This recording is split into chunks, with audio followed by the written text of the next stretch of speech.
Well, this is an unexpected pleasure for me, if not for you. Another chapter to read to you of The Story Girl.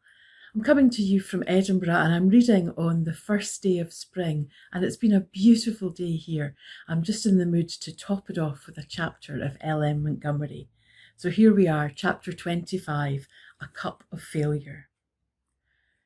One warm Sunday evening, in the moon of goldenrod, we all, grown-ups and children, were sitting in the orchard by the pulpit stone, singing sweet old gospel hymns. We could all sing more or less, except poor Sarah Ray, who had once despairingly confided to me that she didn't know what she'd ever do when she went to heaven because she couldn't sing a note. That whole scene comes out clearly for me in memory. The arc of primrose sky over the trees behind the old house, the fruit-laden boughs of the orchard, the bank of goldenrod like a wave of sunshine behind the pulpit stone, the nameless colour seen on a fir wood in a ruddy sunset. I can see Uncle Alec's tired, brilliant blue eyes, Aunt Janet's wholesome, matronly face, Uncle Roger's sweeping blonde beard and red cheeks, and Aunt Olivia's full-blown beauty. Two voices ring out for me above all others in the music that echoes through the halls of recollection. Cecily's sweet and silvery, and Uncle Alec's fine tenor. "If you're king, you sing," was a Carlisle proverb in those days. Aunt Julia had been the flower of the flock in that respect, and had become a noted concert singer. The world had never heard of the rest. Their music echoed along the hidden ways of life, and served but to lighten the cares of the trivial round and common task. That evening, after they tired of singing, our grown-ups began talking of their youthful days and doings. This was always a keen delight to us small fry. We listened avidly to the tales of our uncles and aunts in the days when they too, hard fact to realise, had been children. Good and proper as they were now, once, so it seemed, they had gotten into mischief, and even had their quarrels and disagreements. On this particular evening, Uncle Roger told many stories of Uncle Edward, and one in which the said Edward had preached sermons at the mature age of 10 from the pulpit stone, fired, as the sequel will show, the story girl's imagination. "Can't I just see him at it now," said Uncle Roger, leaning over that old boulder, his cheeks red and his eyes burning with excitement, banging the top of it as he had seen the ministers do in church. It wasn't cushioned, however, and he always bruised his hands in his self-forgetful earnestness. We thought him a regular wonder. We loved to hear him preach, but we didn't like to hear him pray, because he always insisted on praying for each of us by name, and it made us feel wretchedly uncomfortable somehow. "Alec, do you remember how furious Julia was because Edward prayed one day that she might be preserved from vanity and conceit over her singing?" "I should think I do," laughed Uncle Alec. "She was sitting right there where Cecily is now, and she got up at once and marched right out of the orchard. But at the gate she turned to call back indignantly, 'I guess you'd better wait till you've prayed the conceit out of yourself before you begin on me, Ned King.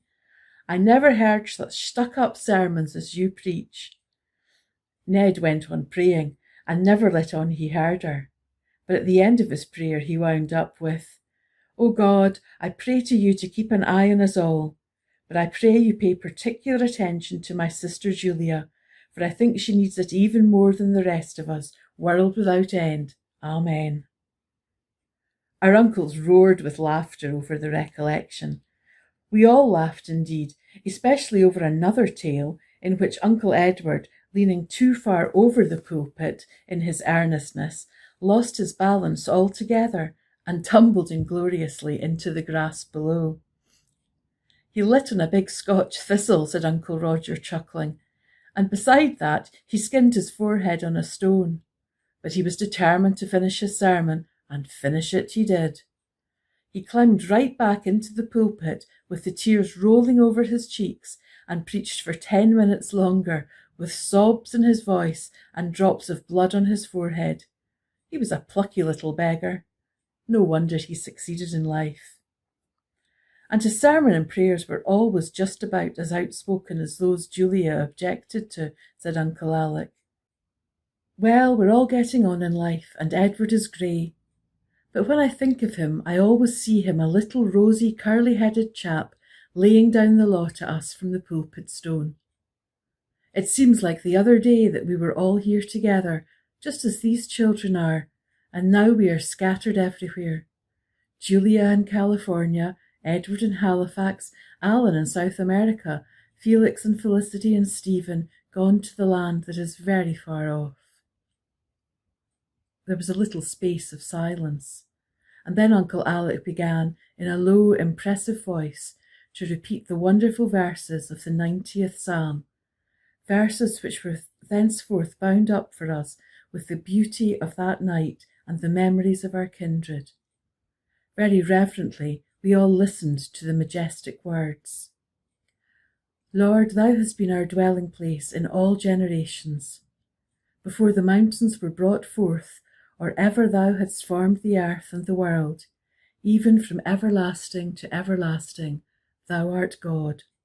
For 1,000 years in thy sight are but as yesterday when it is past, and as a watch in the night. For all our days are passed away in thy wrath. We spend our years as a tale that is told. The days of our years are 70, and if by reason of strength they be 80 years, yet it is their strength, labour, and sorrow. For it is soon cut off, and we fly away. So teach us to number our days, that we may apply our hearts unto wisdom. O satisfy us hourly with thy mercy, that we may rejoice and be glad all our days. And let the beauty of the Lord our God be upon us, and establish thou the work of our hands upon us. Yea, the work of our hands establish thou it. The dusk crept into the orchard like a dim, bewitching personality. You could see her, feel her, hear her. She tiptoed softly from tree to tree, ever drawing nearer. Presently her filmy wings hovered over us, and through them gleamed the early stars of the autumn night. The grown-ups rose reluctantly and strolled away, but we children lingered for a moment to talk over an idea the story girl broached. A good idea, we thought enthusiastically, and one that promised to add considerable spice to life. We were on the lookout for some new amusement. Dream books had begun to pall. We no longer wrote in them very regularly, and our dreams were not what they used to be before the mischance of the cucumber. So the story girl's suggestion came pat to the psychological moment. "I've thought of a splendid plan," she said. "It just flashed into my mind when the uncles were talking about Uncle Edward. And the beauty of it is we can play it on Sundays. And you know there are so few things it is proper to play on Sundays. But this is a Christian game, so it will be all right." "It isn't like the religious fruit basket game, is it?" asked Cecily anxiously. We had good reason to hope that it wasn't. One desperate Sunday afternoon, when we had nothing to read and the time seemed endless, Felix had suggested that we have a game of fruit basket. Only, instead of taking the names of fruits, we were to take the names of Bible characters. This, she argued, would make it quite lawful and proper to play on Sunday.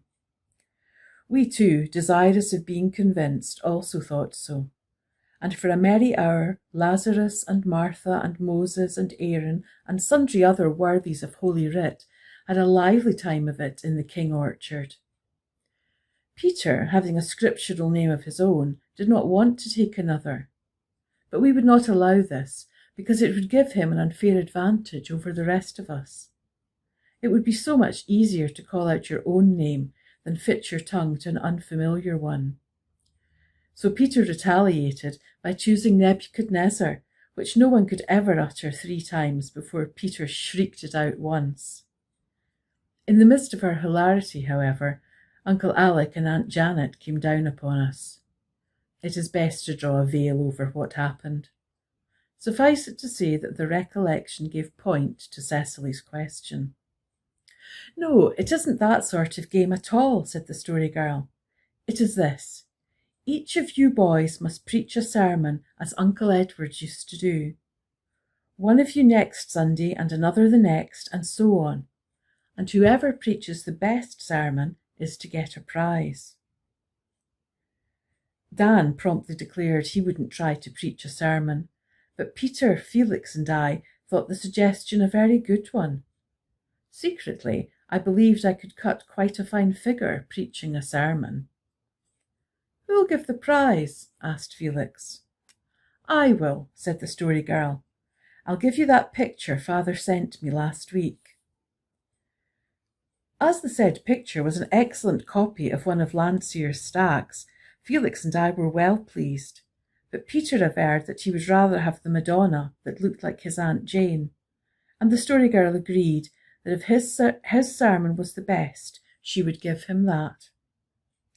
But who's to be the judge? I said, and what kind of a sermon would you call the best? The one that makes the most impression, answered the Story Girl promptly. And we girls must be the judges, because there's nobody else.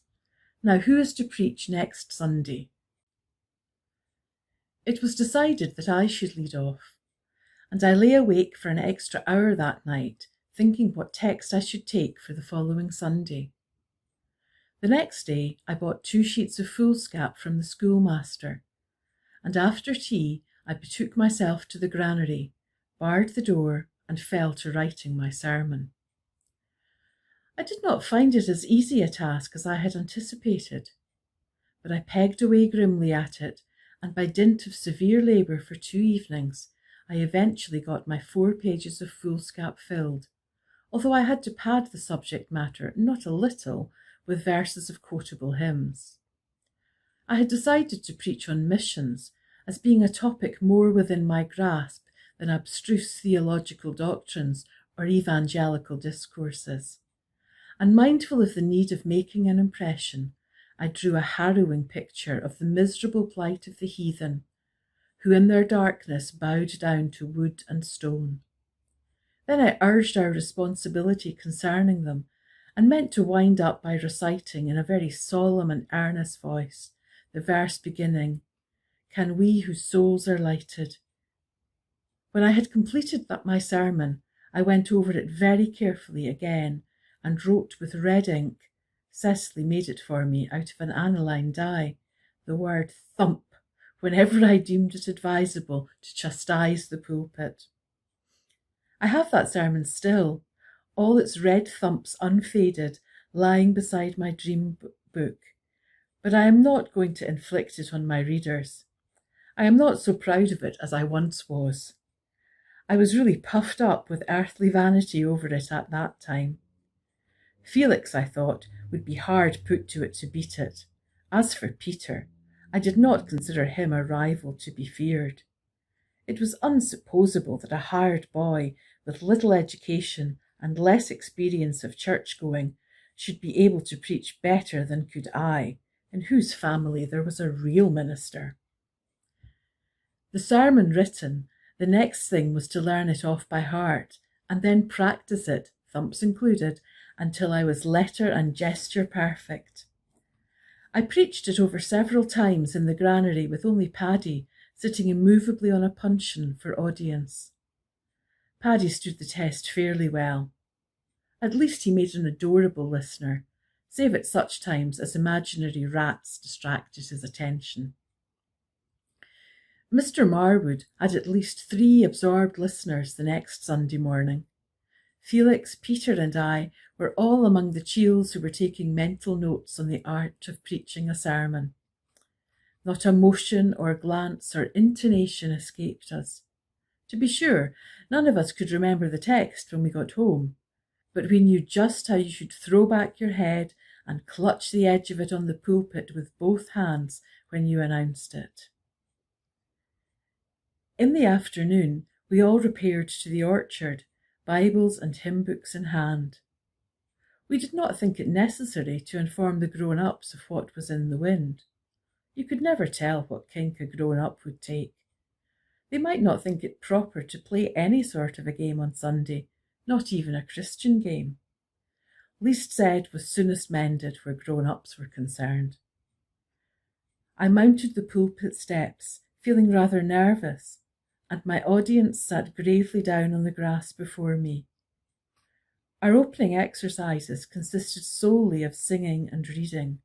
We had agreed to omit prayer.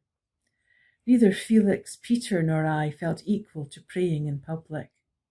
But we took up a collection. The proceeds were to go to missions.